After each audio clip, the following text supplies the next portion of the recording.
And welcome back to Dark Skies 78. This is the first session of the second series, second pickup series. Um, I plan on running a couple of these this week, so if you're invested, they should narratively kind of block together and lead to something. We'll see. Um, that said, since it's a new series and we have some folks who haven't played with other folks here, and some folks who haven't played Cyberpunk at all yet, and some folks who haven't even played with anybody here, I'm going to go ahead and go through and have everybody introduce yourself in a light fashion, and then also introduce your character a bit. But before that happens, because these are pickup games and they're kind of quick, action-packed, and they happen very quickly, there are definitely some themes that may cross barriers, and I want to make sure that it is very clear for all players that if I ever push the line, if there's a piece of content that is upsetting to you, or you want me to kind of pull back on the reins a bit, please do not hesitate to stop me mid-action or mid-scene and tell me that this is a bit troubling. Also, if there's any kind of rule situation that you're not very sure of, I'll make a call on it. If it's something that's very book heavy, as we've very quickly learned in Cyberpunk, the book is horribly laid out, and we've had to do some library searches on making sure the rules are kind of known and understood. But if that does come up mid-game, I'll make a call on it, we'll move through it, and we'll figure it out after.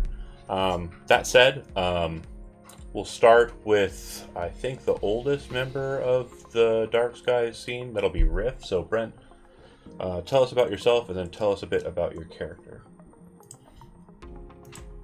I'm Brent. I go by Atomic in the Discord. I'm pretty chill most of the time.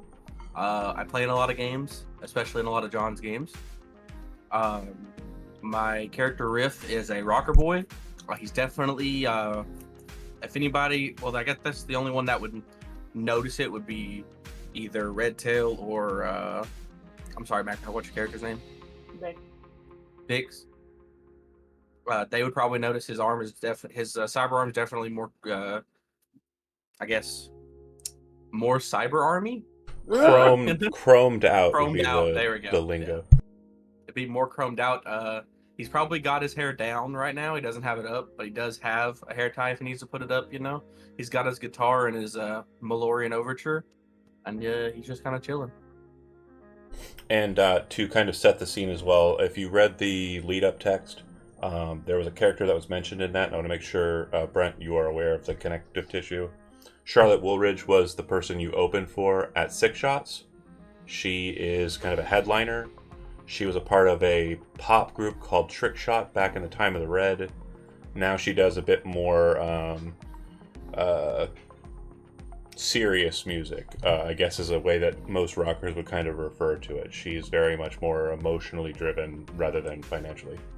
Okay. Was she the one that we used as a distraction for Yes. that one gig? Okay. Yeah, so yeah, you opened for her and she was the headliner, and the Valentinos basically pumped up the numbers so that you were blocking traffic for that gig.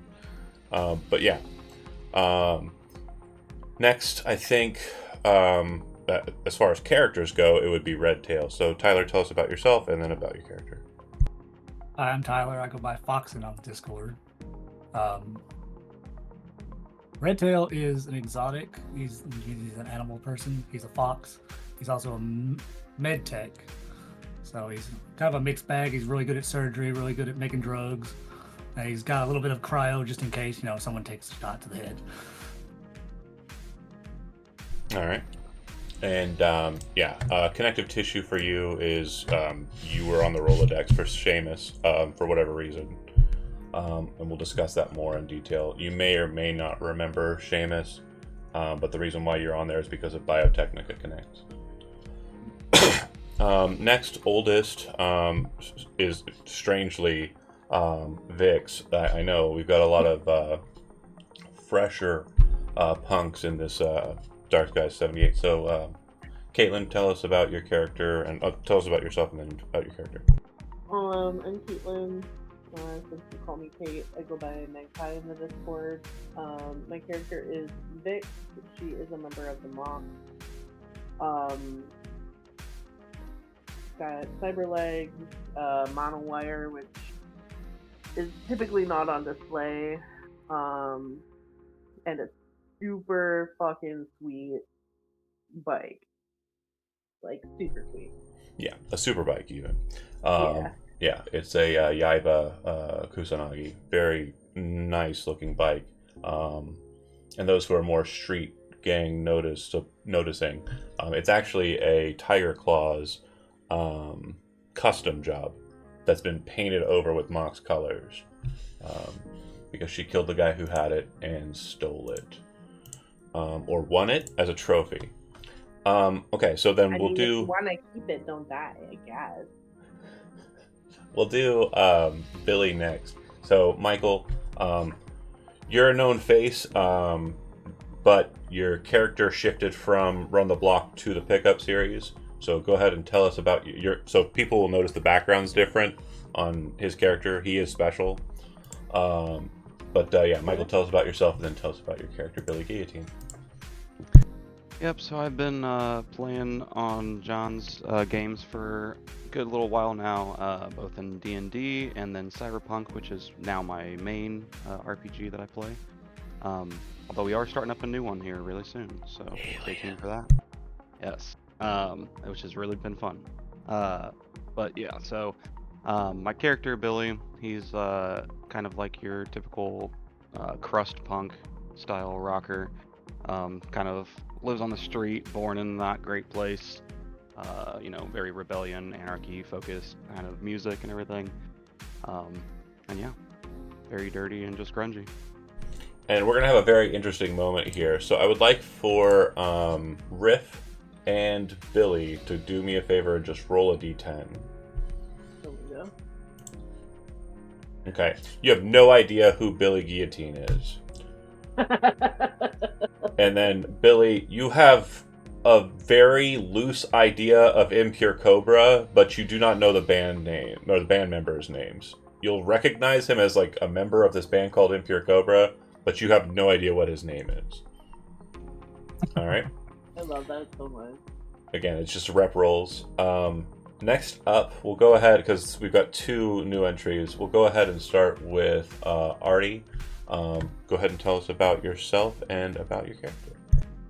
Hello, my name's Artie, and I go by Artie in the Discord. I have been playing D&D in various campaigns for the past 3 years, and then upon meeting Michael, I got introduced to John, and now here I am to play Cyberpunk, and I unfortunately am already attached to my character, and I know I shouldn't be. But yeah, D is a med tech. You can call her D, you can call her Doc, just don't call her by her real name. She will kick you in the face. She takes her job seriously, and the rest you'll just have to figure out. And your connect on this one is you are actually Seamus's therapist. We'll discuss Seamus Darcy in a bit. He's kind of the lead-in character for this. Not a fixer, but yeah, we'll discuss him a bit in a moment. On to, last but not least, Kat's played with us before in D&D, but she's new to Cyberpunk. I hope she likes it. Go ahead and tell us about yourself, Kat, and about your character. Hi, my name is Katie, and I go by Kat in the Discord. Like you said, I've played a few games, different D&D, and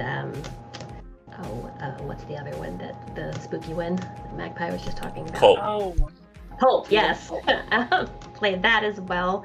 But other than that, I'm actually pretty new to the whole tabletop RPG scene. So, and this is my first Cyberpunk game. My character is Cersei, and she's a solo. And she's pretty femme fatale, stable, just real serious vibes. And I have a really cool katana that was a trophy from the Tiger Claw also. And I'm Magpie's new roomie. Well, not new roomie. You've been roomie for a while. Yeah. You just came into existence. Agreed. Yes, I just magically appeared. Right. But he's always been there. I love the katana. Yeah. So it's Vix. It is Vix. It is Cersei. It is Gem. And then there is a NPC known as Amelia, who is kind of like the contact person for the Malks. She's not a fixer herself, but she's got the fixers on speed dial. And then there's a fifth person who was rolled as a friend for Cersei, who also lives there. But again, if somebody pops in and wants to play a Mox who is a solo, then obviously we have a slot. So let's talk about Seamus first, since I keep bringing him up. So Seamus is a former member of. He's about 80 years old, and again, he doesn't look a day over 60. He is an old rocker who has turned Corbo. He works for M&M, I think it's called. Basically, it's a musical corporation. They do a lot of like contracting with music talent and the like. Riff, this is not the first time you've met Seamus. He was the one who kind of put together the Six Shots deal. He is the manager for Charlotte Woolridge, along with a couple of other bands. He has tried to get Impure Cobra under his umbrella, has not succeeded. They kind of maintain, an independent strike there. But Seamus was a part of a band called Haggis Head, and he was the kind of the balanced individual. I believe he was the drummer for Haggis Head, but his more well-known counterpart in that band, Mickey, was kind of a psychopath who we all enjoyed as long as he lived, and then he died horribly by getting shot and then thrown under a bus. I don't know who did that. I don't know if any of the players in here know how that happened. So Seamus's megastar right now, Charlotte, has gone missing. She was playing a gig at the Red Dirt Bar, which is located in Arroyo. I'm going to go ahead and snap ping you to that location on the map. And then I'm going to show you what it looks like at this moment as you're arriving. It's about 3 a.m., so it's relatively late, but again, most cyberpunks don't really stay up during the day.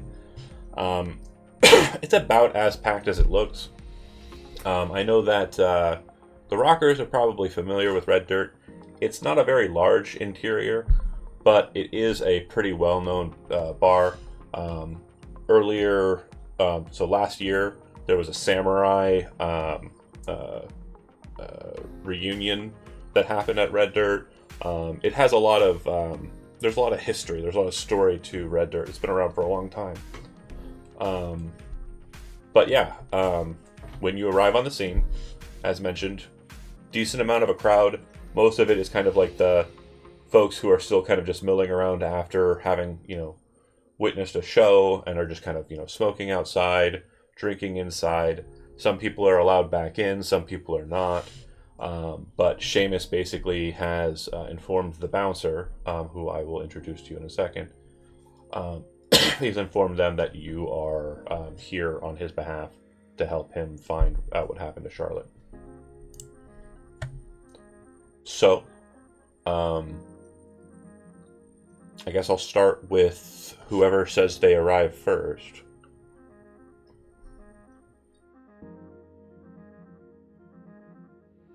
Would not be me. I'm taking public transportation and walking. Yeah, it would probably be the Mox crew.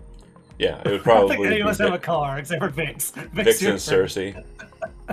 Yeah. Okay. So, you arrive. You pull the bike. Do you want to leave it out in the front, or are you going to pull it around to the back? Back. Okay. So, you would note that behind the bar, there's kind of a pretty well-lit area right near a service door. And you would see that there's what appears to be an employee kind of standing outside.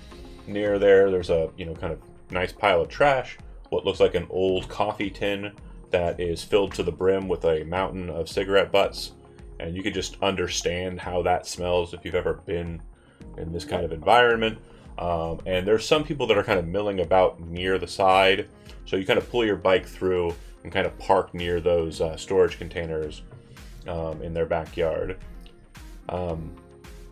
If you're going through the back, the employee there will kind of, look at you, say, "Are you with Seamus?" Yeah. "Okay." And then opens the door and lets you in. Cool. Okay. Who would arrive next? And then,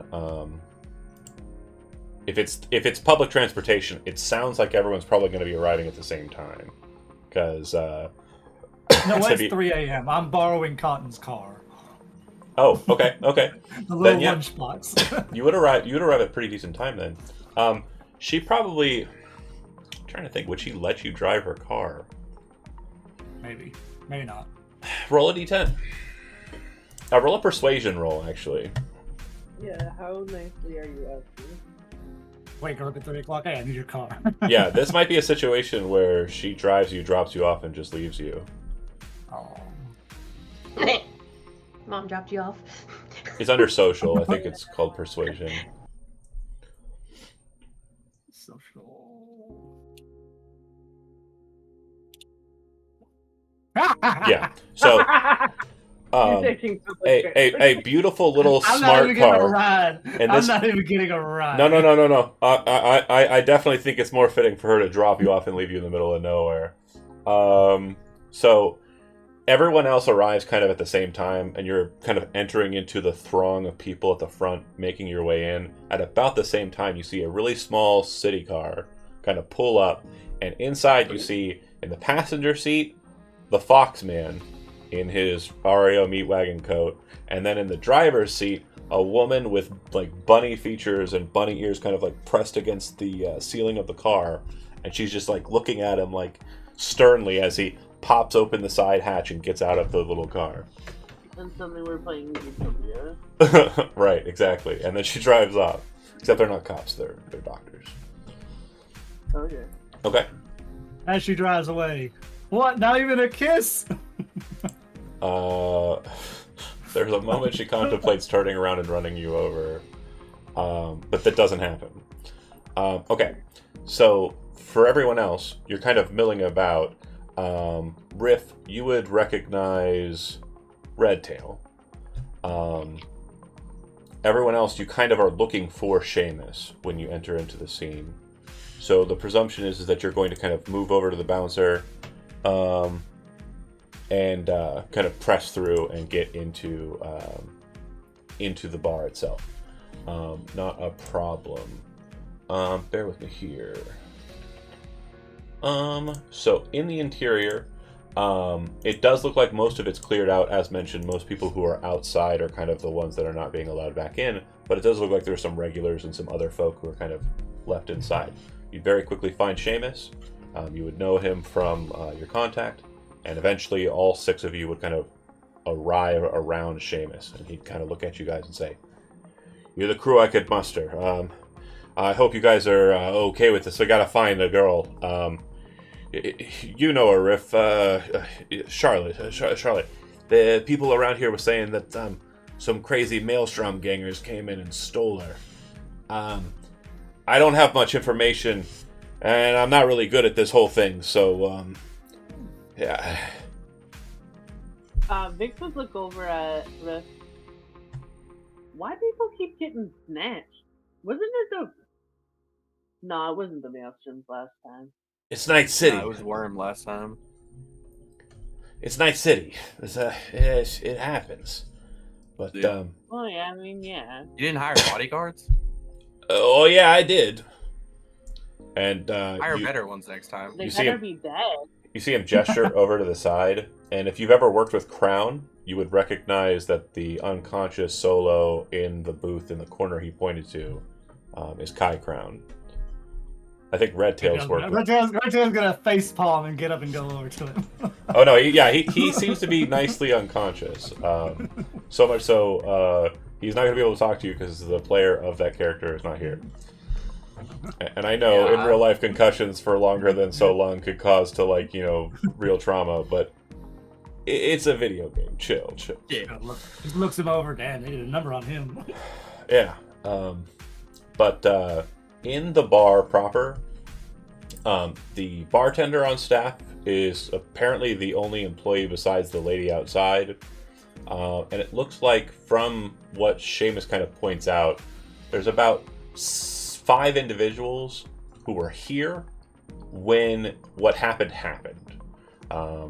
And those individuals, he points out, the bouncer on staff, and then a few fans, and then there was one regular who was here at the time that it happened.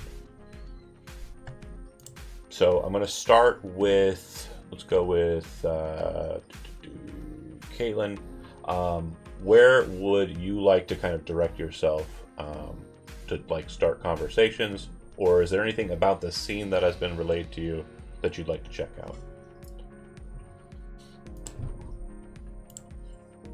Can I check out where the snatch and grab actually happened? Like, obviously in the building, but like. So yeah, Seamus says they area? they were outside. They chased her inside, and then they took her right near the billiard tables, which you can see kind of on the interior image that I posted. Okay. Excuse me.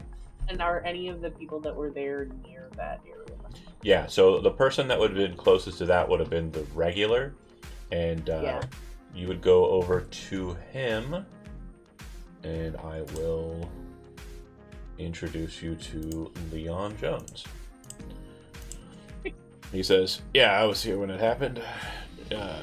What can I help you with? What? 3 guys in cloaks with kind of crazy cyberware, bright red eyes, like a bunch of them, and they came in." They hit her with some kind of, they were probably net runners. They must have hit her with some sort of quick hack or something. She fell down like a sack of potatoes. A sack of synth potatoes, because potatoes aren't things that... What's a potato? Like, a sack full of scotch. Damn, he knows potatoes. He's a farmer. This guy's rich. Oh my god. Okay. And they went out the front, the back. They went out the front. They pushed past the bouncer, and yeah. But again, they didn't touch her. Like, they chased her in, real creepy like. Dropped her. And then boom, she fell down. And then they picked her up and they walked out. And the bouncer, I don't know, talked to him. But Okay. any other questions for Leon? No, Okay. not right now. I want to ask where she fell down. Oh, he points to area near the billiard table. There doesn't look like there's anything kind of noteworthy present there. But if you'd like, you can make a perception roll. Give me a second. I gotta find where that stuff is. It will be on under this one. awareness in skills. Okay. Her? Oh, well, I was asking someone else to roll it. The person who asked. My bad. Oh, Okay, well, fine. okay. But there we go. Yeah, so Cersei, as that conversation's happening and Leon kind of gestures to where she fell, you kind of move over to that location and start like looking around. And then you see something kind of flickering underneath the billiard table. Kind of slide underneath, reach out and grab it and pull it out. And it is a physical agent, which is for those who aren't in the know, smartphones are called agents in Cyberpunk. So she wasn't using a holo, she apparently had a phone. And it's kind of like, it's very nostalgic. If Cersei is, well, she's probably only like 20 years old or something, right? So you have no idea. Like, it looks like it's it looks dated. It looks like, basically it'd be like someone, nowadays looking at something from the 90s. Oh, I was about to say, don't say it. It's got like my old regular phone. Yeah, it's got like, but it's also got like the case and like like the bedazzling and like it very much looks like a relic of the time of the Red, of its time. It is very yeah. So, but you find it, and it does appear to have a flashing icon on it. You're not terribly familiar with these things, but you're not so, you know how it works. It looks like there's a lock on it, a biometric lock, but you can see what the alert is, and it looks like there's a bunch of texts from Seamus trying to like ping her location. Okay, so then as you two are doing that, whoever next, let's see, let's go with the med techs. So Redtail, you kind of check out Crown. Definitely looks like they did a number on him, and it definitely looks like there was physical damage that was kind of inflicted on him. And D, like from what you're kind of overhearing from the Mox in their conversation, it does sound like the Maelstrom gangers, who again you're pretty familiar with, were wearing robes, which for me to you would mean that they are a part of the more religious sects of the Maelstrom gangers, which is a problem. But they left out the front door, and they apparently had some altercation with the bouncer. Which way would you like to go, D? To the bouncer for sure. Okay. So I will introduce you to him. Baby Cat is not the bouncer. At least I don't think he is. Sue Esther is the bartender. Go ahead and roll me an education roll. It's under education. Fair. It's the easiest one to find. Okay, so you're pretty smart. You're well learned. Sue Esther is the name of a yellow kind of like rubber cap that's worn by like fishermen. But his name is that. So either he was very poorly named by someone, or he chose that name as his handle. He is wearing a yellow kind of almost like a slicker, and he has like VR kind of vision augmenters. But yeah, he looks at you. Doesn't look like he has any damage to him. He says, "What can I help you with, Edge Runner?" I want to know about the maelstrom that came through. Yeah, 3 of them. One girly type, smelled like cheap cigarettes, and 2 pretty large dudes. Well, actually, as a matter of fact, the lady was pretty bulked up too. They definitely had internal linear frames, probably some muscle and bone lace. They were grafted for sure. They threw her around like she was a rag doll, just picked her up and just chucked her over the shoulder. And when I tried to get in their way, they kind of pushed me aside like I was a little kid. And I mean, I've done some work on myself, you know. I work out too. I go to the iBox. I try to, you know, maintain physical fitness. But they seemed pretty tough. They left out the front door. They headed, and he kind of points out that way. And just across the way, you can see what looks like a parking lot, like just a flat parking area. They headed out over that way, and they got into it was kind of an old beater, like a station wagon. Any other information than station wagon? Well, hold on a second. He pulls off his goggles, and like when he does, you can see like there's like a definite tan line where the goggles are located, and you can't see the gestures I'm making because there's a cat in the way. And then he kind of looks at the goggles and starts pressing buttons, and then he holds them up to you, and you can see inside the goggles there's a recording, and then he hits pause, and you would see the car. It is kind of a green station wagon. Looks like a Villafort is the make. The model I'm not sure of, but it shows the license plate pretty clearly. And the license plate is AN483, Night City plates. That's all I Nice. got. They headed north. Probably headed to Watson. That's where those guys typically hang. All right. Were they talking at all? What was their demeanor? Were they rushing? They were pretty quiet the whole time. The only time anybody said something is when they were kind of walking after the girl, but I didn't hear it. Hank might have heard it, or maybe one of those girls who were here watching her that really like her well.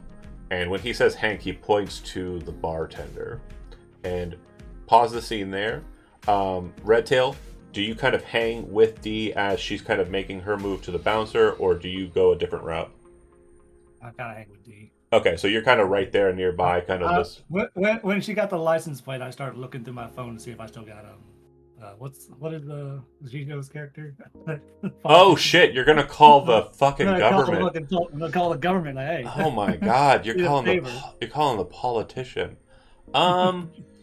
That's actually not a bad play. I like it. Let's see. Do me a favor and roll me a persuasion roll. And, God damn it, John. Yeah, I know. I like making people work on, what they're asking. Nobody's gonna wake up for me today. So, it's 3 a.m. You kind of get what? I got fucking work tomorrow. Probably something that Alex will not even remember in the morning.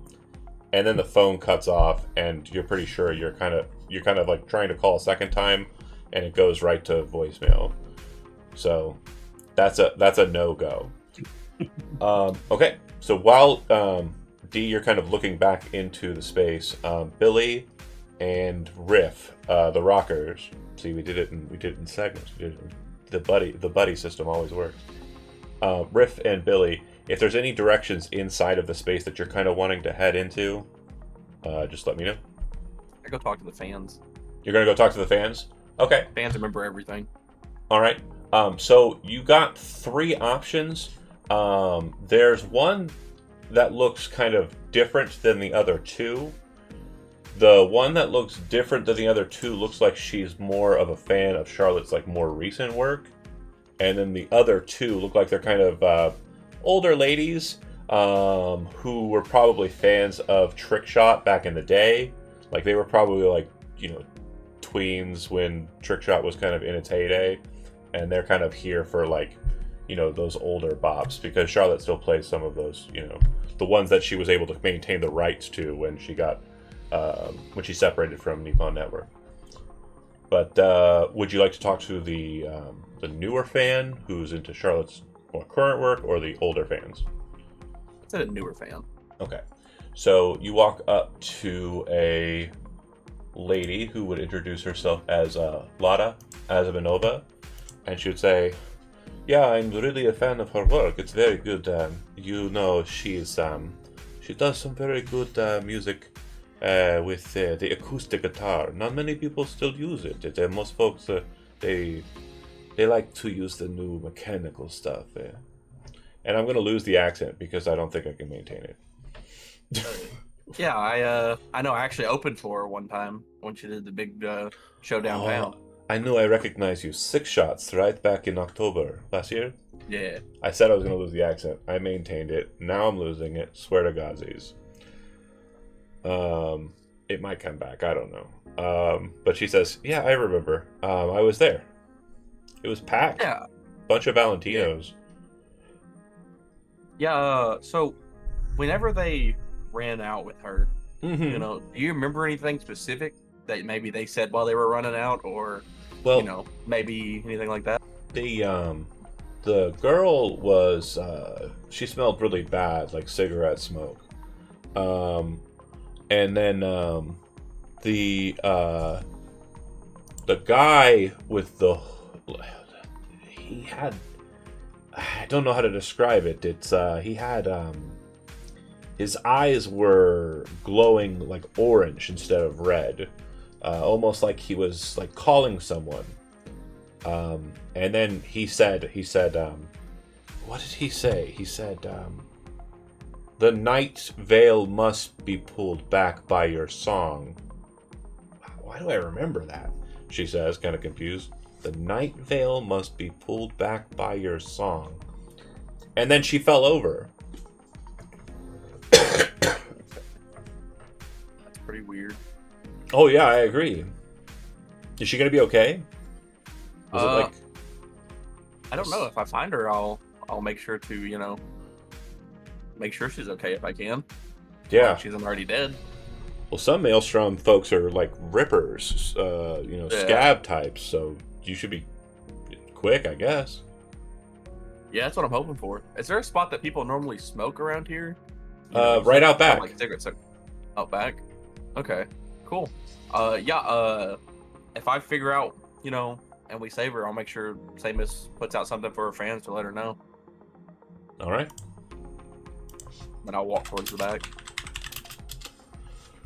Okay. So I'm gonna assume that Billy kind of just maintains with you. Is that fair to say, Michael?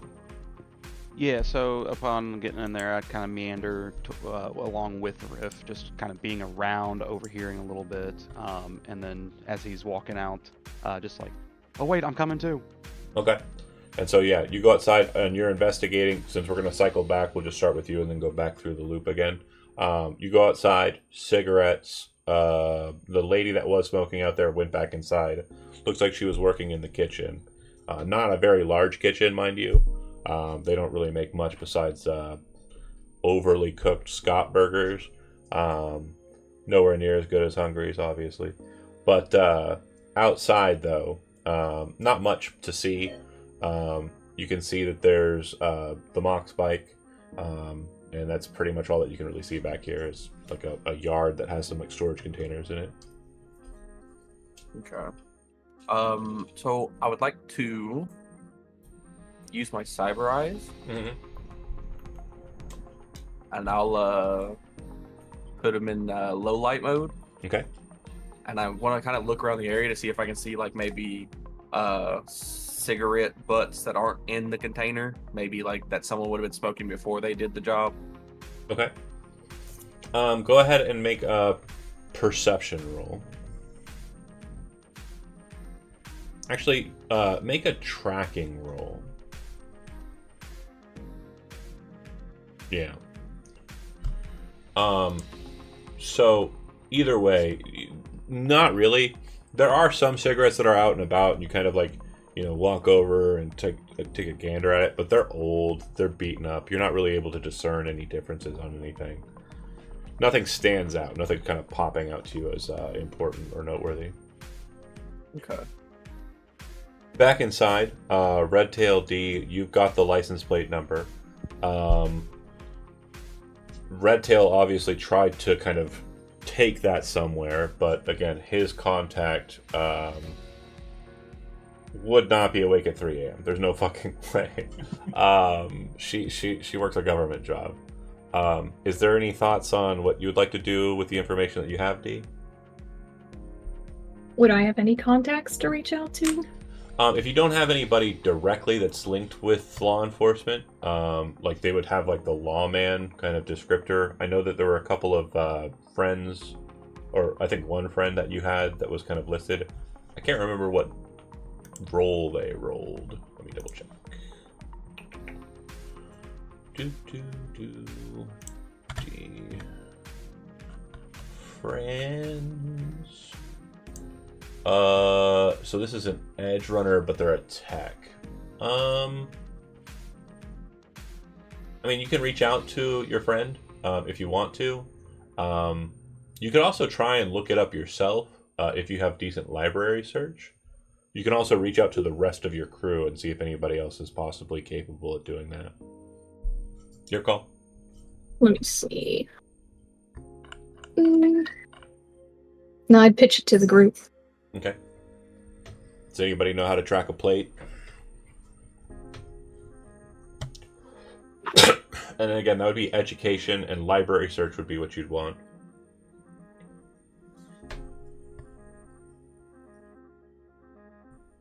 Muted if you're talking. I don't know how to do it myself. Yeah. No, sorry, I was just talking to myself. No worries. Other than, like, Well, no, he's not in lawman anymore. While that's happening, I know someone who is awake at 3 a.m. I'm going to call a niece at REO Meatwagon and see if anything with Maelstrom's popped up there recently. Okay. Yeah, that's actually not bad. Give me a Maelstrom to interrogate. Nurse's desk you'd get from the phone call. She says, nurse's desk. Hey, a niece. What do you want, Fox? I got a girl been kidnapped by some Maelstrom guys. Fuck does that have to do with me? Has anyone showed up there recently? Why would a kidnapping victim show up at a hospital? I meant Maelstrom gangers, you fool. No, don't think so. We've been pretty quiet tonight. Boys are out driving around in circles. All right, thanks, hon. No problem. I'll and then the phone cuts. But you're pretty sure she was gonna say, "I'll call you back if something does show up," but you're pretty sure it's not gonna. Click. It might not. Anybody have any ideas as to who they want to try and contact regarding tracing a license plate, or do you want to talk to other people who are present? Kind of in skirmish mode here, so feel free to just. Do I have Regina's contact? You do. If you try to reach out to Regina, you would get voicemail. It does ring though. You do recall hearing something about her having some complications last week. Okay. The only other person I could think of would be Cam. Would Cam be awake? I doubt it. Okay. Yeah, but what I'll say is if you kind of put forward a text to somebody like that, and you're just kind of fishing, go ahead and roll a d10 for me. Okay. Yeah, nobody really gets back in contact with you. You do throw out a lot of leads, but as far as you go, your contacts are not awake or your contacts are not replying. Is there anyone in the mocks that we could reach out to that would know that? Amelia would be the contact. If you want to go ahead and roll me a d10 as well. I can't believe nobody has library search. Yeah, my intelligence is my lowest stat. I did put the group together. I should have looked for that. That was definitely my fault. Yeah, same situation. Amelia is awake, but she's kind of busy, and she says, Redtail just mad. He's sitting in a corner, just starts googling. She says, "I'll do what I can. I'll see if I can't get somebody on it, but I'll be honest, maybe go a different path." She says. Okay. Well, thanks anyway. Yep. Does anybody want to talk to the Trickshot fans or the bartender? I want to go over to the bartender, actually, because I'm just going to be trying to order myself a drink and just ask some questions. So Hank is a rootin' tootin' cowboy. He looks like he has a kind of old-style cyber hand. But yeah, he looks a bit younger, a guy. And I don't know. It just he doesn't really wear the hat very well. You don't know what it is, but it does look like he is very serious. And then he'll pour you your drink, going to set it out in front of you. And I'm assuming you got questions. Just wondering what kind of what do you think about what happened here? No idea. Maelstrom doesn't typically roll around these parts. 6th Street kind of holds the streets here.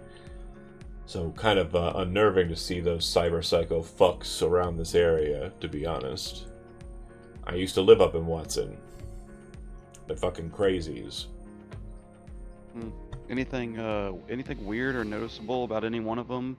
By chance, a tattoo or anything? Something wacky? They were wearing black robes, not very common for these types. They typically roll around with, like, leather jackets, spikes, it kind of gestures towards your fit. But I'd say not really. They popped in, then popped back out, then came in through the back following Charlotte. She fell unconscious. I got it. I got it.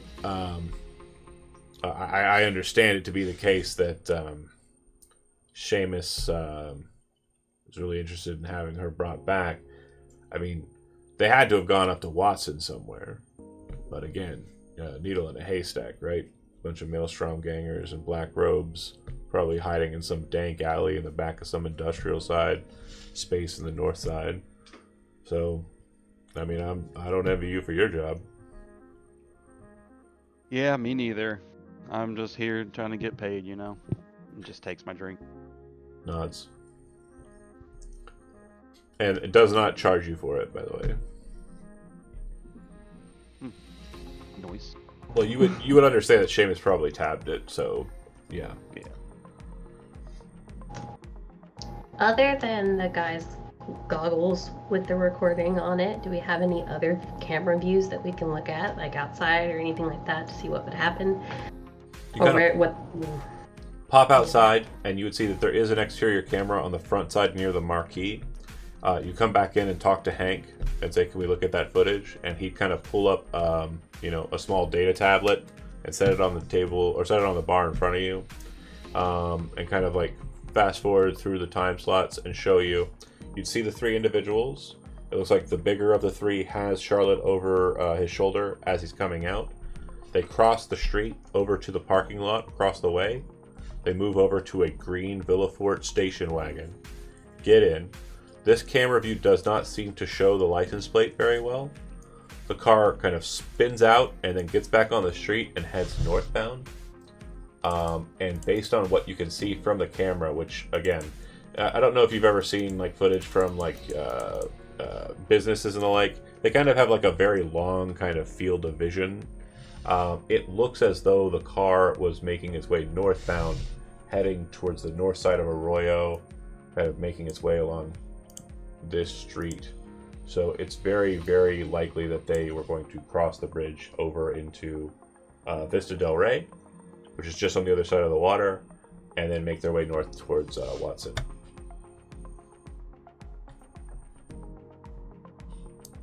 Just confirmed it. I know that does not mean a lot to you. However, what I'm going to have you do is go to education, scroll down to local expert, Night City, and then go ahead. I think you have local city, comma, Watson, because the mocks are from there. Go ahead and make me roll for that.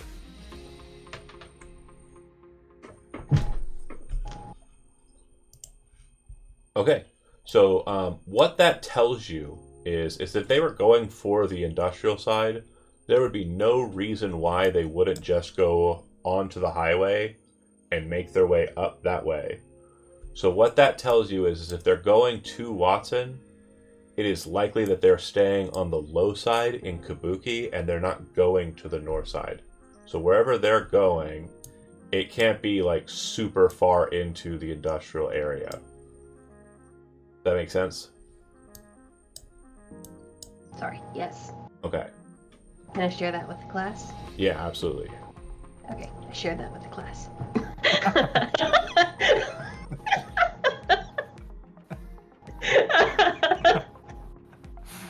The sharing has happened and it has occurred.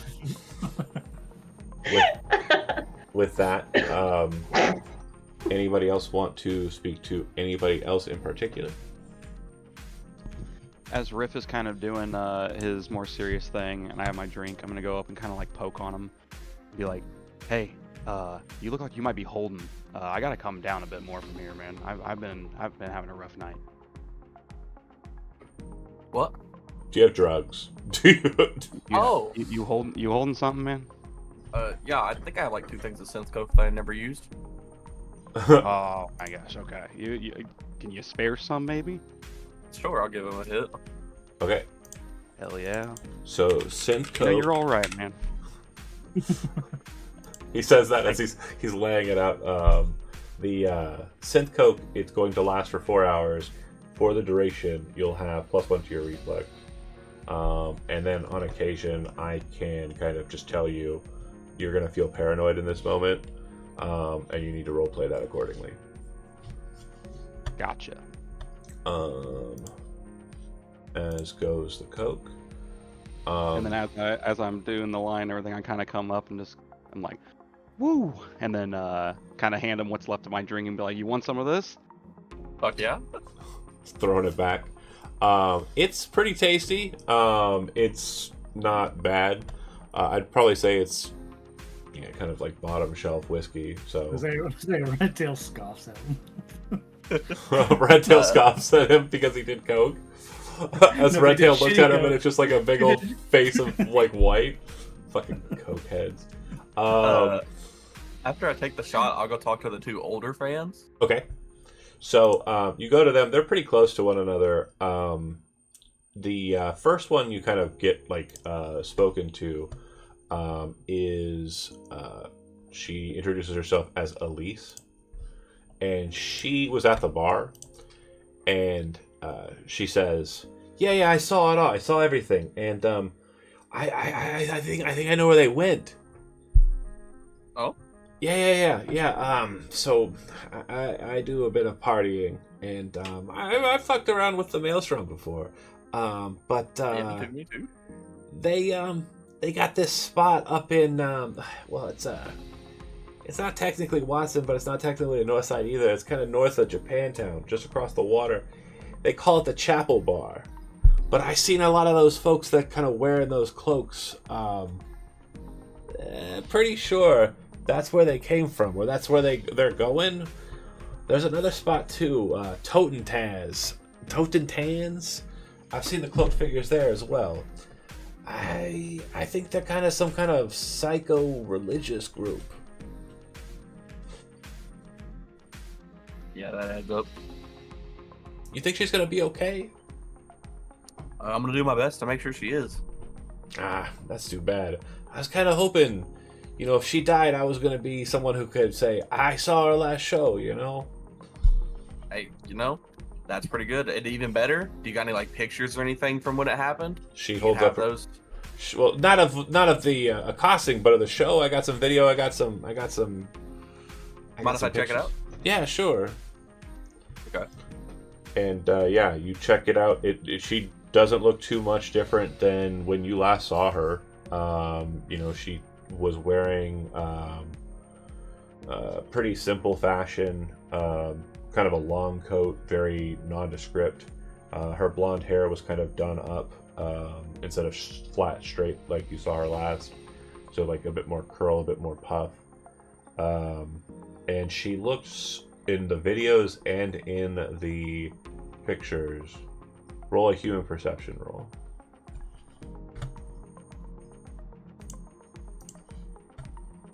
Under social. She looks normal. she looks like a person. You're perceiving that she's a human. Just barely though. For those that have rolled a 2, total of 2. You shouldn't have taken that shot before you walked. And then the other girl says, I don't think this girl's right. That doesn't sound accurate. I think they made it up to make themselves look like they were them. But I don't think they were them for real. They kind of look like cyberpunks to me. And her name is Tammy. They look like cyberpunks to me. I remember back in the old Combat Zone days, they had a bunch of people kind of dressed up like Maelstrom. A lot of booster gangs, chromers, They kind of look like, Red Chrome or something crazy like that. And you would know Red Chrome doesn't exist anymore because they were fascist psychopaths who got murdered for being really dumb idiots. Right. But yeah, this lady sounds like she doesn't know what she's talking about, and at least to you. And then the other lady sounds like she knows what's up. Yeah, I'll definitely take those into account, and then Riff kind of just slowly walks off. And then once you get away from them, the first fan, or rather the third fan, Lada will kind of come over to you and say, "Can I get your autograph?" Sure. Okay. She pulls out, like a kind of a handkerchief, and has you sign it with a marker she has, or she pulls from the bar. All right. But she does appear to be a fan of Impure Cobra. If you want to use that.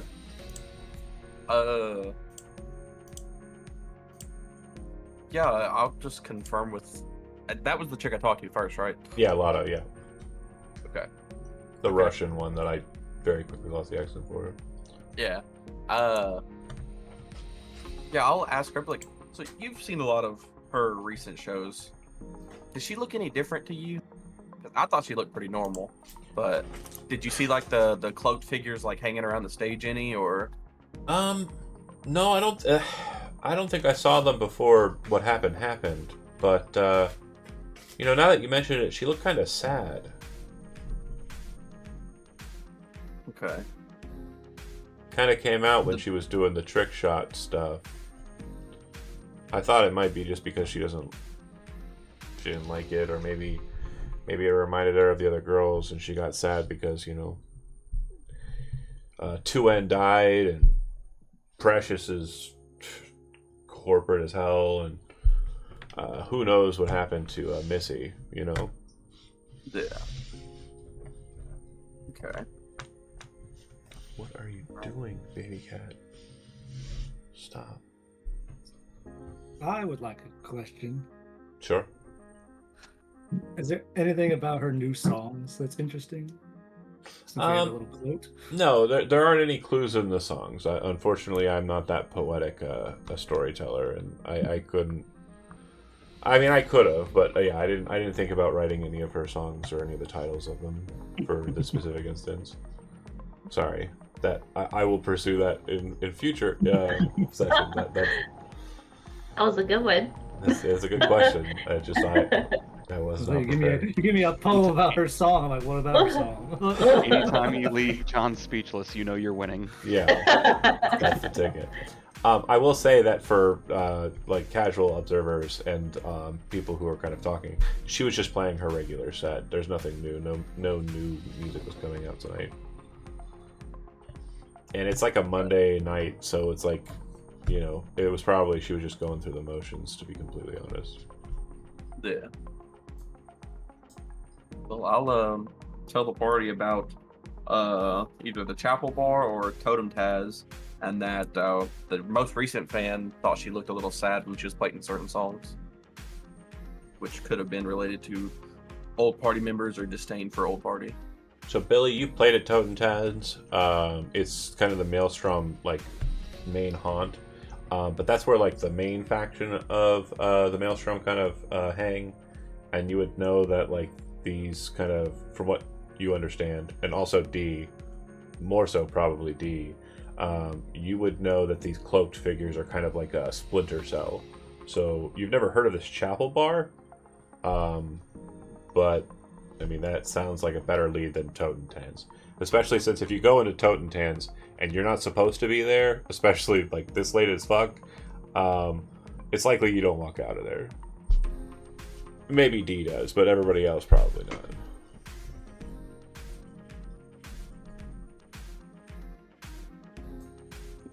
Okay. I think we should probably check out the Chapel Bar then. Okay. So ride-wise, not a lot. Get on the bus. Not a lot available. Actually, if you were wanting to get there, oh god, my brain's working. The N cart actually gets there a lot faster. N cart it is. Subway or the monorail. Now Vix and Cersei, obviously the location can be given to you, but do you want to ride separate while everybody else goes, public transportation, or do you want to roll with them? I mean, I'm not gonna speak for her, but I figure she wouldn't want to leave her bike there. For sure. And Magpie, do you want to roll on bike?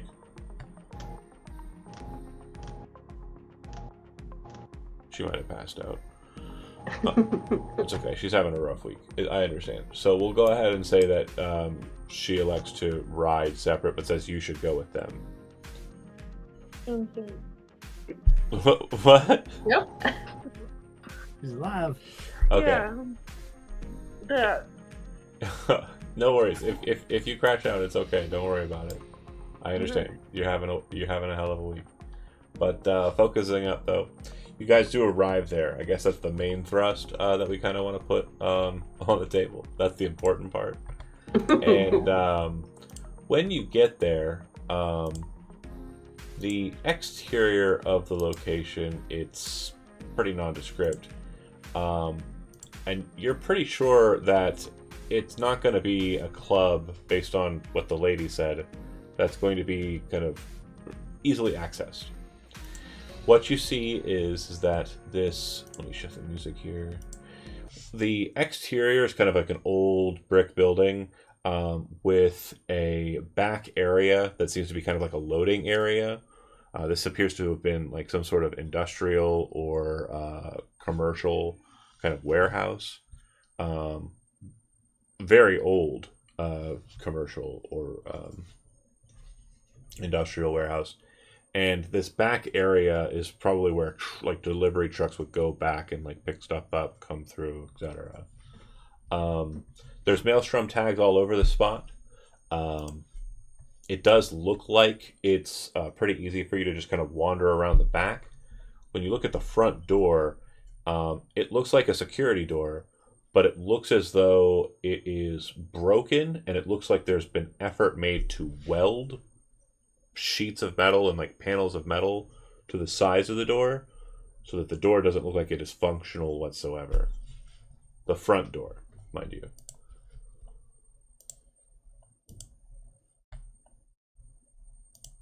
So inviting. Indeed. Let's make some friends. You head around the back. There's nobody outside this late in the evening, and you don't know where it's coming from, and you can't really pinpoint it unless somebody has like cyber audio suite. But they're perfect. If you have cyber audio suite, go ahead and make a perception roll. But if you don't, it just sounds like there's voices coming from somewhere, but you can't for certain tell where they're coming from. The Kangtao atomic sensors wouldn't help with that, would it? Yeah, that's a cyber audio suite. Go ahead and make a perception roll as well. I just need robot ears is what I need. There we go.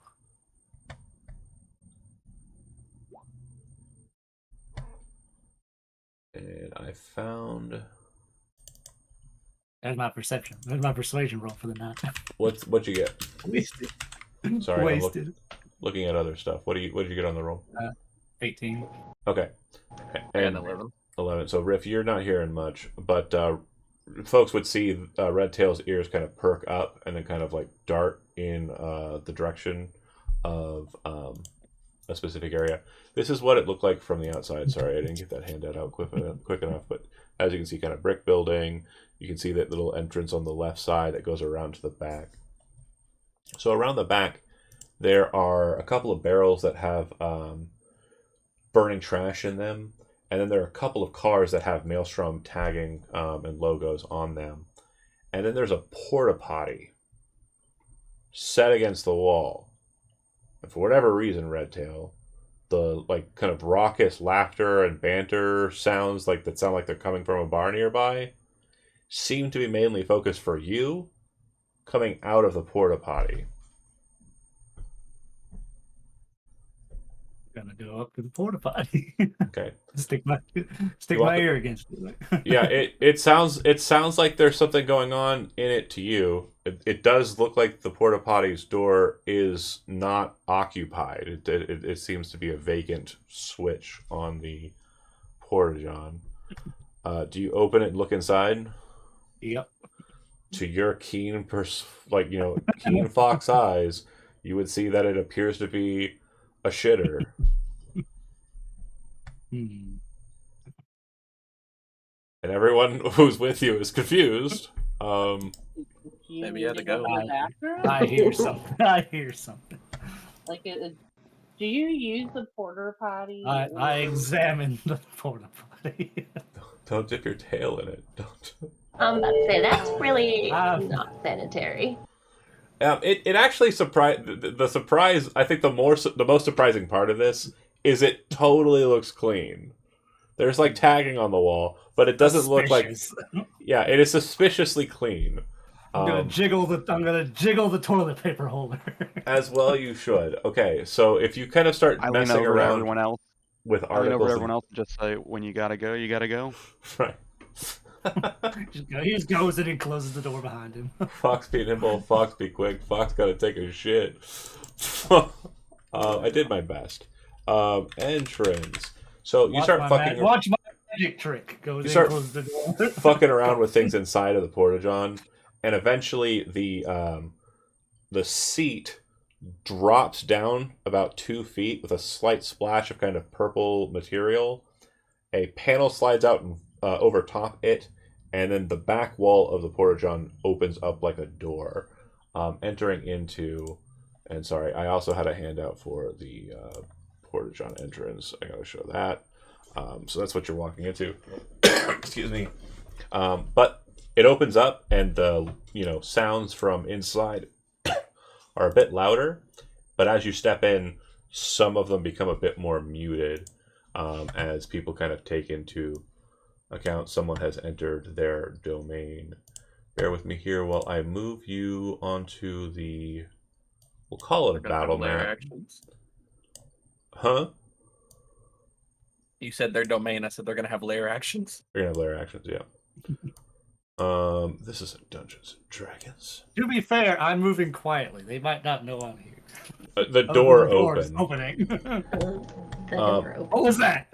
It kind of looks like it comes into a kind of concrete, kind of like breach in the wall that's kind of been filled in on its sides, and then there's like a step down that kind of moves through the wall. So it looks like this entryway is basically completely like fabricated. It wasn't originally here, and they kind of put it in. Hopefully this is correct. It looks right, yeah. Cool. And handout. Do the thing. It looks as though... But, oh, there it is. It looks as though it is a lightly populated space with kind of plastic particle board flooring. It looks like plastic particle board 2x4 boxes and crates. These are very old looking, like they're from the time of the Red or before. That are utilized as tables and chairs. There's a bar. Behind the bar, Riff, you would see a Maelstrom ganger that you recognize. Remember the bouncer at you recognize from bouncing Benny's. All the other signed his arm. Huh? I signed his arm. Yes, you did indeed. But when you 6 enter, pretty much everybody goes quiet. With the exception of the 3 at the far table and the 2 at the bar. But everyone else kind of looks at you seriously and sternly like you've encroached on their space. There's light music kind of going on in the background, which I'm not currently playing, but it's kind of like just, probably a radio station, the rock one, I can't remember. Moro Rock, yeah.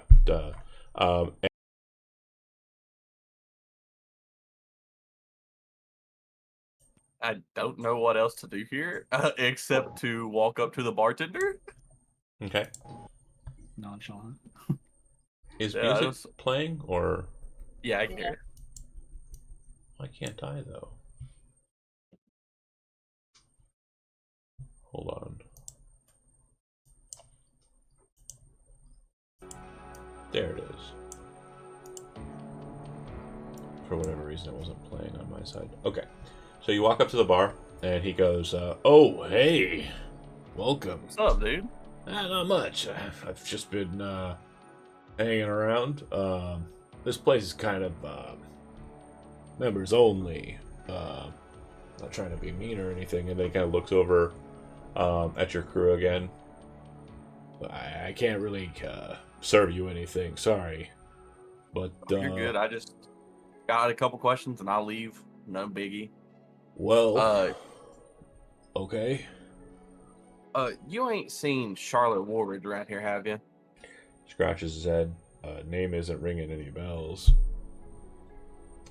Yeah, Redtail, and if the rest of the crew, this is kind of, you're in a sensitive moment here, so I just want to make sure that everyone is kind of active. So while you ask that question, and once you say that thing, Redtail, make a human perception roll, and then everyone who's kind of towards the back, I want you to kind of maneuver around the space with your token to where you think you would be, and then I'm going to ask each one of you in turn what you're kind of focusing on, what you're paying attention to, what your kind of mentality is in the space. Human perception from Redtail is... I'm waiting for it to load. Hold on.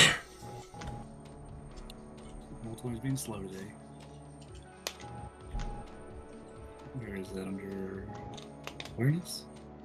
It's under social. Social. Human perception. Oh, God. Okay. 11. You're kind of focused in on the bartender while the conversation's happening.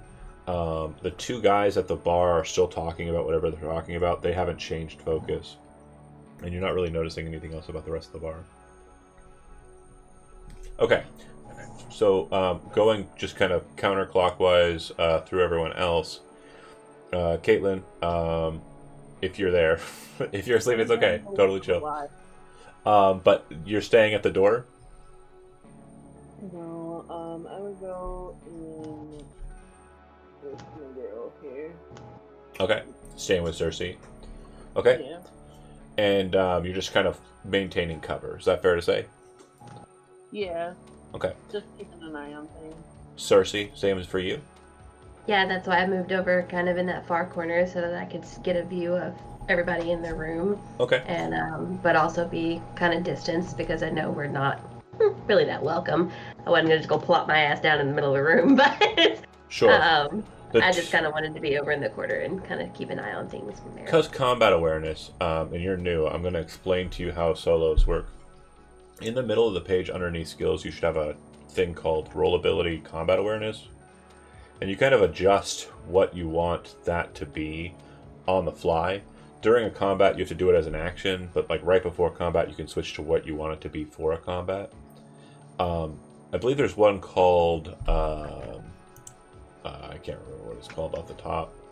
So I'm going to open up your sheet and take a gander. Hold on.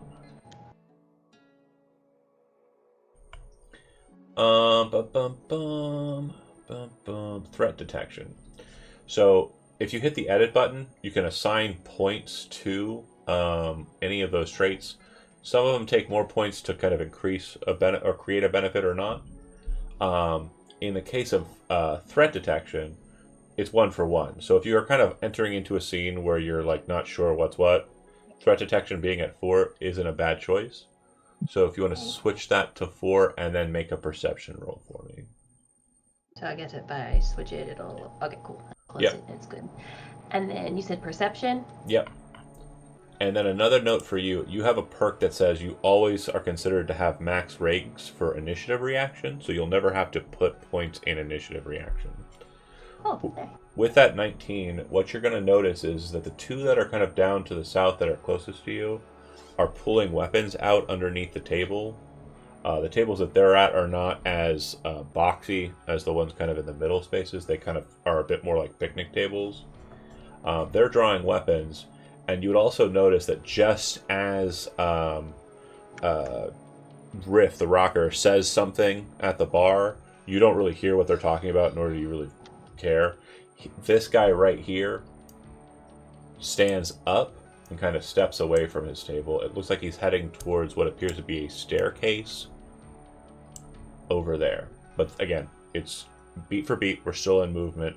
So while that's happening, and before you react to it, Billy and Dee, you're next on the dock. Let's go ahead, and since Billy's more to the left, what are you doing as Redtail, Riff go up to the front, and the Mox kind of take an overwatch position? Yep, so I'm just gonna kind of walk towards the middle. Billy's been in this situation a million times in his life, kind of trying to slap himself a little bit to get out of the haze he's in. Kind of heart racing, both from the fact that it's Maelstrom, but also the, drugs. Just kind of get really serious, which is very different, and just get ready and scanning the room with his gun ready, essentially. Okay. Or hand towards it. What you would notice as you're kind of in this kind of coked state and kind of like a bit more reflexive is that the three on the far side are still chattering, these three over here, but they are kind of looking over to you almost as if they recognize you. And again, they're Maelstrom gangers. They kind of all look really weird. None of them really stand out unless they do, and none of these ones are that. Like the smiley guy stands out. But these guys, not so much. But for some reason, this group of three just feels familiar to you in the moment. Like maybe they were at Totentanz the last time you were at Totentanz. They might know who you are. They might be fans. Okay. And then Dee? I'm leaning against a table, trying to clock how many are in robes and if any of them are even remotely familiar. So none of them are wearing robes, and the only two that you kind of recognize, like you'd be able to kind of put a name to a face. The two at the at the bar, you would know that they're twins, and they go by the name. What are they called? It's Tomax and Zamot are their names, and they are basically like definitely not part of like the cult, so they might just be here kind of like sightseeing. If shit were to hit the fan, looking at the situation, you're pretty sure it's going to be the two guys who are kind of to your left or at the bottom of the screen, and the guy who's currently getting up and walking away. You don't know if there's anybody down the stairs, but your presumption is that there most likely is more people downstairs. They call this the Chapel Bar. You don't know why that's the case. Not yet, anyway. I will noticeably try to catch eye contact and throw a nod their way. Okay. Interesting. I'm gonna roll rep. Based on what we discussed, I'd say you probably have about a 4 rep with Maelstrom, which is pretty good. They're the unfortunate assholes who don't recognize you. Okay, so yeah, you kind of give them like a a head nod, and they kind of look at you and it's these guys here, and you haven't clocked that they're drawing weapons. Okay, cool. So when you say is Charlotte Woolridge been through here to Smiley, like I said, the guy gets up and starts moving. The two at the far side are kind of changing their kind of tack here. And he says, yeah, the name doesn't ring a bell. And then he kind of looks at you very sternly with his big glowing, smiley face eyes. Kind of leans in and says, you should probably get going, Riff. It was nice seeing you, though. Yeah, I just gotta find some weirdos in cloaks, so that I can help her out.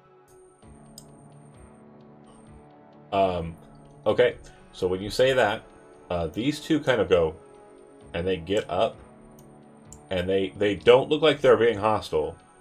They look like they're kind of moving pretty quickly for the door. And they will kind of brusque past you, and Redtail, and Billy, and they look like they're heading towards the door. It's at that moment when they pass you that these two kind of get up and pull out their weapons. Cersei, since you're aware of that and you know it's coming, in response, do you also want to posture? Muted. Sorry, I was muted. Yes. So what weapons would you like to brandish as you kind of come up and kind of I'm ready to.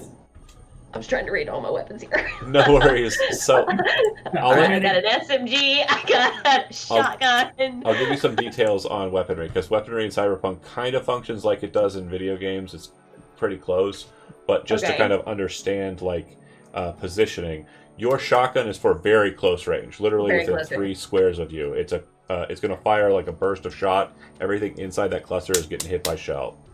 The SMG that you have, it's going to be mid-range, but not super long range. The Masamune, which is the assault rifle, that's long range stuff. But yeah, the Viper, I think, would probably be what's up. Or if you want to go for handguns, you're going to go for more headshots. If you're kind of shooting for the head, the Lexington would be the one you want to go for there. Or if you're confident in your ability to clear the room quickly and get over to them, a katana would probably be a surefire bet. Yeah. I'm pretty far away from them. Your speed is 8, and you can move your movement in squares to get them, not in meters, in squares. So yeah, you could clear the gap pretty quickly on foot. Okay. So, next question. I would assume my katana is not hella heavy, and can I like dual wield, like have that in one hand and Yeah. like a pistol in the other? Yeah. Because I would like to. But just so you understand, it's not Dungeons and Dragons, so you can't be like, ha ha ha, bang bang bang, slash slash slash. No, I actually don't even want to do that. Okay. I actually want to run up and just kind of like put my katana to the dude's throat, like this nearest dude. Got it. And then point my guy. gun at the other guy to stop them, like trying to de-escalate. So you're actually going full on, like get in there and kind of like start the scene there. So okay, because you're the only one who's kind of in that position to do so. Go ahead and do that, and then I'm going to have us do a face down. How close do I have to be to this guy for my katana to like actually be like, you know, like if my arm was extended, like is this good, or would I be able to be? No. That's 2 meters, so it's about 6 feet per square. You're kind of nebulously standing in a space similar to the Dungeons and Dragons. Okay, so this is good for him, and then I can point my pistol at the other guy. Okay. Absolutely. Like hold on a second here. I'm going to pause the music here because we're going to get into something a bit more action-packed. But face down. We don't do these very often. But a face down is basically you are trying to basically like create a situation where you're intimidating them and basically like fuck around and find out. So in a face down, both parties, so the guy you're currently putting the katana to and you are going to roll a cool plus reputation plus d10. So what's your cool value? Cool is an 8. Okay, so roll a d10 and add 8. For the purposes of this, they have no idea who the fuck you are, and you have no idea who the fuck they are. So rep is not a subject matter here. It's just the sitch is running the show. So just roll a d10 and add 8. Oh, okay, hold on. I don't remember how to add stuff to my d10. You can just roll a d10, we'll add it. Oh, and then we're just going to do math? Okay. Yeah. So that's really good. So let me explain the situation for everyone else, just so we're all on the same tempo, okay? They pop up as the twins rush out. Like, the twins are like, fuck this, and like, because they're hearing Riff say what Riff's saying, and they're leaving, right? Those two pop up with SMGs and are like looking like they're about ready to like barrel point straight down at Riff and possibly shoot him down. A blur of motion as Cersei kind of just darts across the room, hopping over the boxes, lands next to the guy. I'm assuming you're activating the Weeping Katana, right? So a trail of fluid kind of runs across the length of the blade as she holds it up to the guy's neck, and then the Lexington is out pointing at the other guy, and she says, I need an action line. You're a solo. This is what you do. You gotta say something fucking raw as hell, like especially with that knife. Can I say fuck around and find out? Yeah, that works.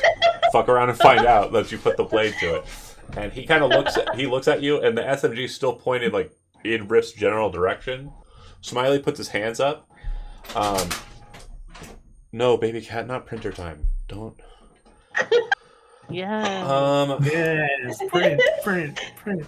God damn it. These guys over here stop talking and look like they're kind of looking at the situation and assessing it. This guy has moved a little bit further, not as fast as you. He's kind of walking slowly in that direction. Riff and Redtail, you're kind of turning around from Smiley and looking at the situation. And it looks like 2 of the Maelstrom gangers and Cersei are kind of locked in a very tense looking situation. But as of right now, my side is not pushing. And for the entirety of the fight, all parties that are fighting Cersei will have a -2 penalty to their rolls because she's intimidating as fuck at the start.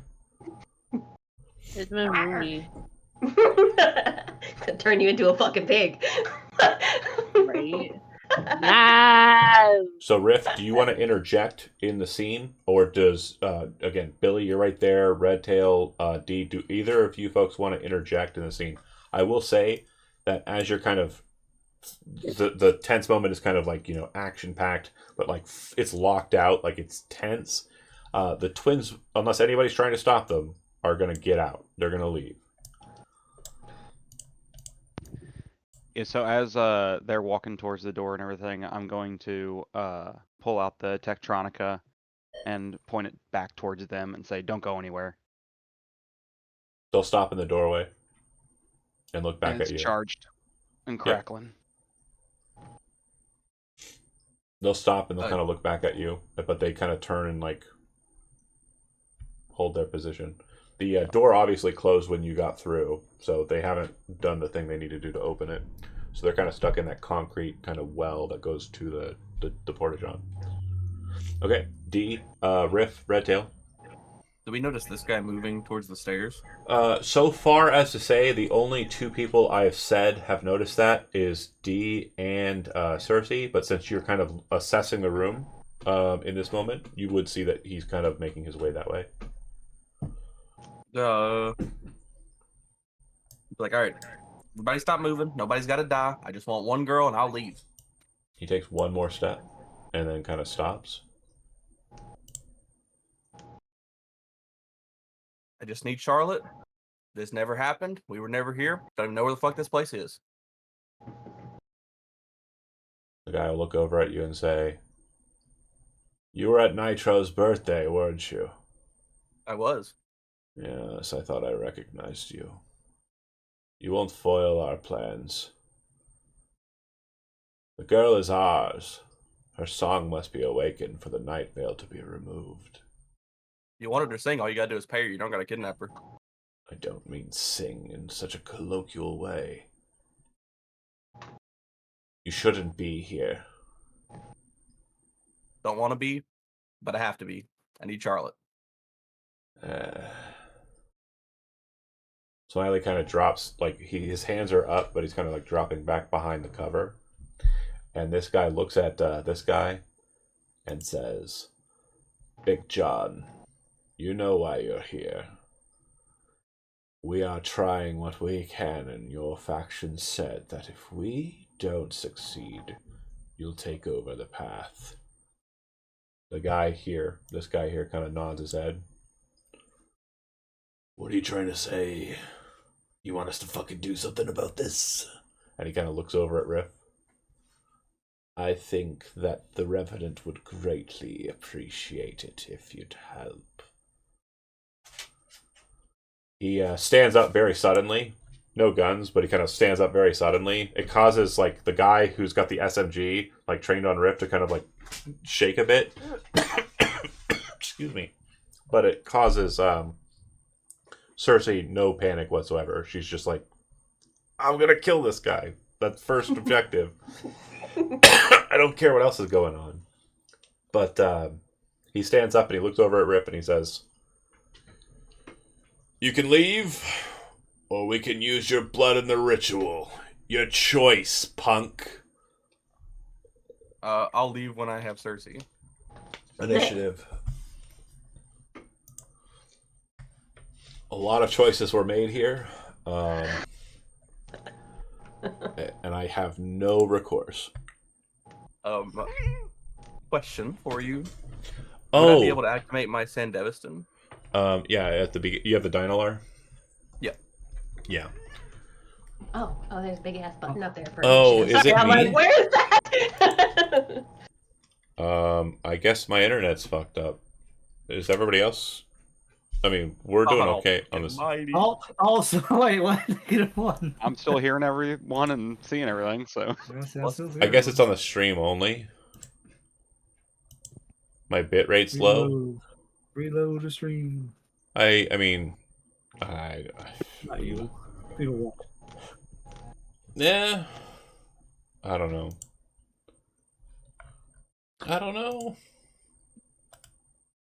Yeah, hopefully it's okay.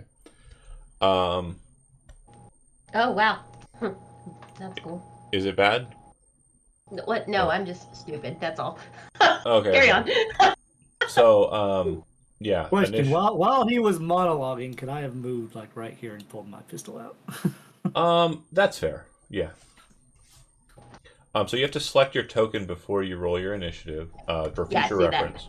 I see that now. That's why I said I'm stupid. I was like, what does he even mean? It's okay. I can add you on there, and then I can manually alter your initiative. Riff, why does it say you rolled a -1, but on the board it says you have a 5? Because I got a +3 from the Sandevistan, and my gunslinger gives me a +3 when I have my pistol. Gotcha. All that he's still. I'm telling you, the one time he rolled initiative. He fell over on the bar stool. He tripped backwards. He's on his back. He's the one time Riff actually talks shit. -1.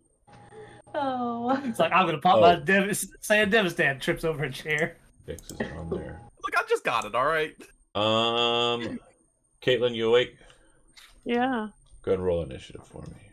Okay. Voice. All right. Look at us with matching initiative. So Yeah. Roomies for life. For real. Ghoulie girls for life too. Yes. I don't know if that rolled out in the open. I think it did. That's fine. I'll make sure it doesn't do it again. Descending. Okay, so first on the docket is Billy. So the situation is as follows. It seems as though this guy who's been called John by the cultist is standing up. He does not appear to have a weapon drawn, and he was threatening Riff. The two who are adjacent to Cersei have weapons drawn, but they're kind of trained on not Cersei for right now, and they seem to be at a standoff. The guy behind the bar has his hands up, was friendly with Riff, and doesn't look like he's going to try and engage. And then the other two at the table with John, they look like they're about to get up and draw weapons. The two who you kept inside of the space, they do not look like they are combatants. As you're kind of pointing the gun at them, it looks like they're going to try and rush out the door. So what would you like to do, Billy? As I was having the gun trained on them, I was kind of like looking away, like the badass way of just like holding the gun over there and saying, "Don't move." Raw as hell. If I had I said that it was charged. Is that going to carry over mechanically? Is that okay? Yeah. I can still move. Okay. So with that, I'm gonna kind of move or turn over towards the guy that is further away from Cersei. So this guy? Yes.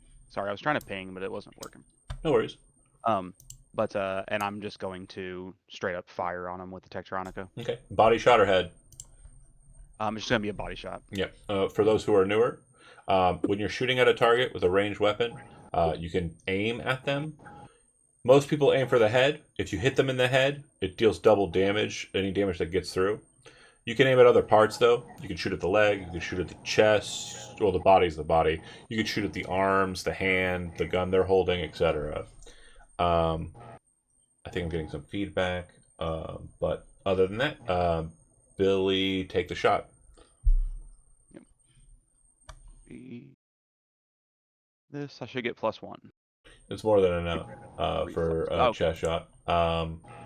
And the damage for a charged up Buria shot will go through the SP by half. He is wearing leathers. They're not wearing heavy stuff. I don't think. Let me double check their armor value. I think they might have sub thermal. No, they've got skin weave. Okay, cool. So 7, half is 3. Let me explain what's happening here. So you have an armor value, which is a stopping power value on your character sheets. Some of you are wearing armor jack, some of you are wearing like skin weave or subdermal armor. These guys have skin weave, which means like a lattice of armor underneath their flesh. The Buria goes through armor pretty well, so it halves the SP value, which means that instead of having a 7, it would be a 4. It says it rounds up. It's on the Buria. That said, the damage supplied to the target, stopping power reduces the damage amount, and then anything that is over that amount, anything that actually is still present, gets through and deals damage directly to the hit points. So in this case, it's going to do 14 damage to the Maelstrom Ganger. And another thing to note is if you roll double 6s on a damage roll, that's a critical hit. Rolling good on the attack roll doesn't matter as much in this game. It just gives you an additional bonus to the roll. But yeah, for critting and doing damage, it's dice based. And if you do a critical injury, it means that like you're doing something travesty to them, like blowing their arm off or breaking their ribs or some shit. Okay, Billy, solid shot. Do you got any movement? Yeah, I'm basically just gonna move up into this kind of table position and get as ducked under it as I can. Gotcha. At that point. I'll say you have cover from anybody to the left of the room, but the target of your attack will basically be able to fire on you pretty well. Cersei, you're point blank range, and now we get to learn melee. Okay. So you currently are wielding the katana and the pistol. So let me explain what I meant by you can't just swing both weapons. When you take the attack action, you have a rate of fire, ROF. And the ROF is determined by the lowest value of weapons that you have. In the case of your katana, it has an ROF of 1, which means you're only going to be able to attack with just the katana. If you are just shooting the pistol, though, and you're not attacking with the katana, you can shoot twice, because the Lexington has a rate of fire of 2. You cannot shoot the gun and attack with a sword. That makes sense. Because the sword has an ROF of 1.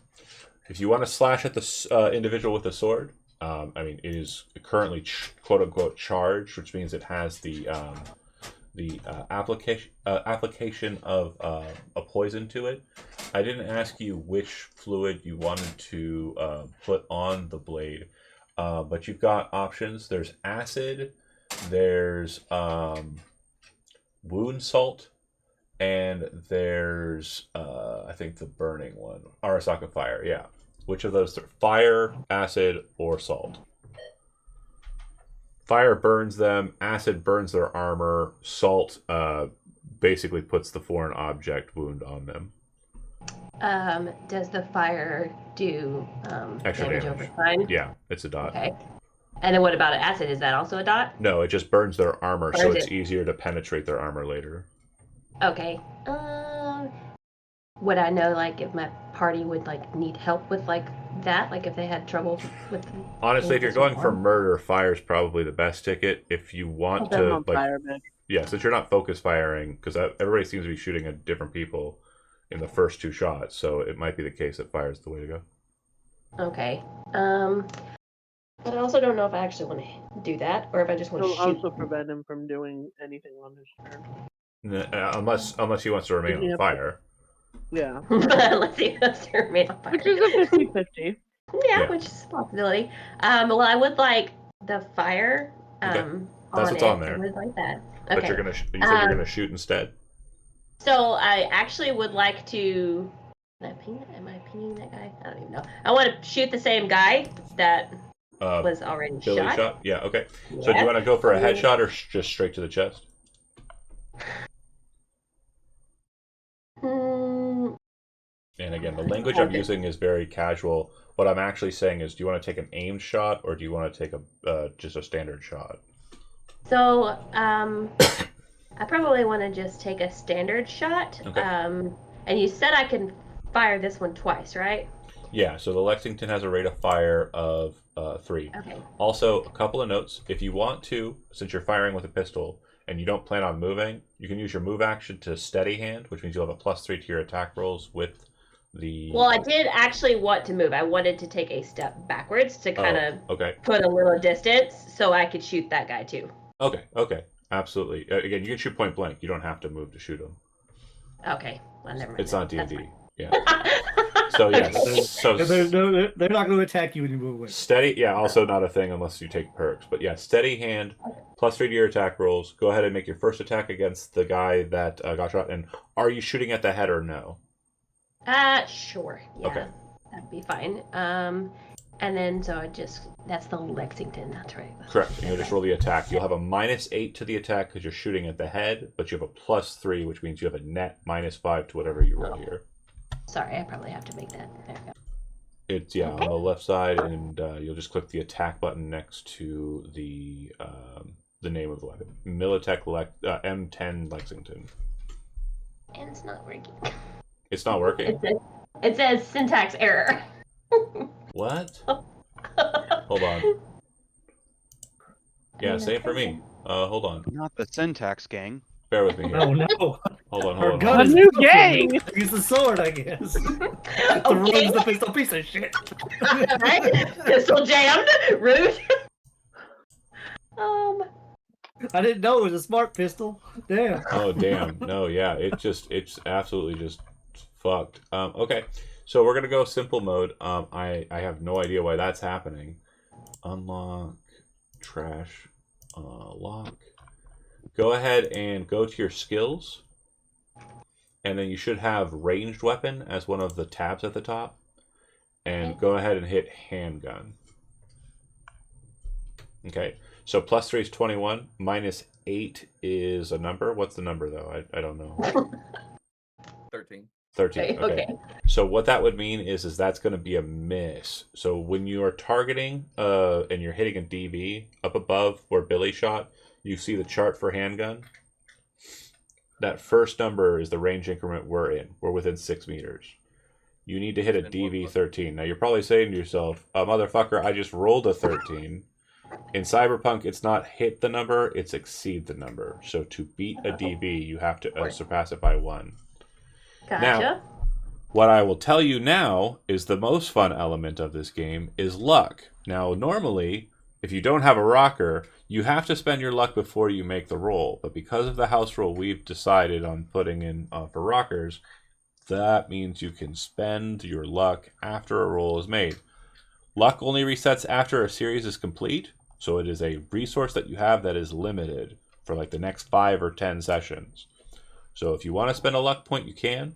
And everyone else, we have another house rule called chipping in. If you want to spend a luck point to see it happen, you can spend 1 luck point on any other person's roll. And everybody can spend 1 luck point on one person's roll, which means